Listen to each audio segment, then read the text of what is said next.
Write a note on the use of stream of consciousness technique in Virginia Woolf's novel, Mrs. Dalloway. Marks: 10 to 12. Answer: purely a stream of consciousness novel, Mrs. Dalloway by Virginia Woolf very deeply explores the emotions and sensations fleeting through the mind of the characters at different crucial moments. Mrs. Woolf has used the stream of consciousness technique with much skillful dexterity, triumphantly overcoming its possibilities of incoherence and formlessness. Manipulation of time and space. In Mrs. Dalloway, Virginia Woolf selects only one day, from morning to evening, of the life of Clarissa Dalloway and constructs the story within this short span of time. The action is confined solely to London. The entire structure of the novel is built on the two dimensions of space and time. We either stand still in time and are led to brood over diverse but contemporaneous events in space, or we stand still in space and are allowed to move up and down temporarily in the consciousness of a particular individual. Backward and forward movement. There is a constant backward and forward movement in and out which corresponds exactly with the thought process. As we pause to investigate a character's mind, we are taken back into the past and escape altogether from the chronological time sequence of the story. Stress on clock time and personal identity. There are certain signposts in Mrs. Dalloway deliberately introduced by the novelist to lend clarity and afford order and discipline. We stay still in time but rapidly move to the minds of various characters and have before us for a time different kinds of consciousness, which are held together by a unifying force. This is why the clocks of London chime throughout the book.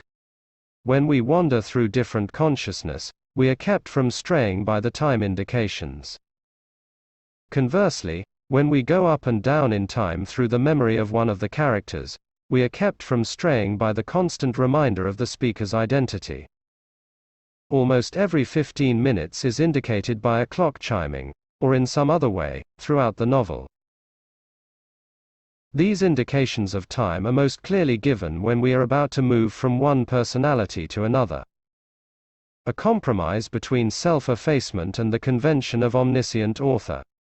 This compromise in Mrs. Dalloway results in considerable gain in point of clarity and order.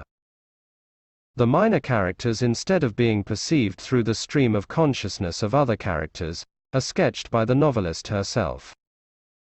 Pronoun I is used by the writers of stream of consciousness novels and she or he by the writers who narrate objectively in traditional novels. But Mrs. Woolf's she, he is an intermediate kind of pronoun, midway between I and she, he of other novelists. Mrs. Woolf goes a step further and uses one as in the following sentence. For having lived in Westminster, how many years now? Over 20, one feels even in the midst of the traffic. For working at night, Clarissa was positive, particular hush, or solemnity. Here, the transition is from a suppressed I in the parenthetical clause to a one, and it is followed further by a straight third-person use of Clarissa in order to stress the unifying factor, i.e., the identity of Clarissa Dalloway. We also see the frequent commencement of a paragraph with, for, the author's conjunction, not the thinker's. Its purpose is to hint at the vague, pseudo-logical connection between the different sections of a reverie. The emotional and associational links.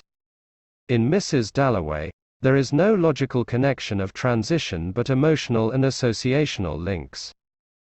It is the touch of a morning breeze in June that takes Clarissa back to 30 years at Burton.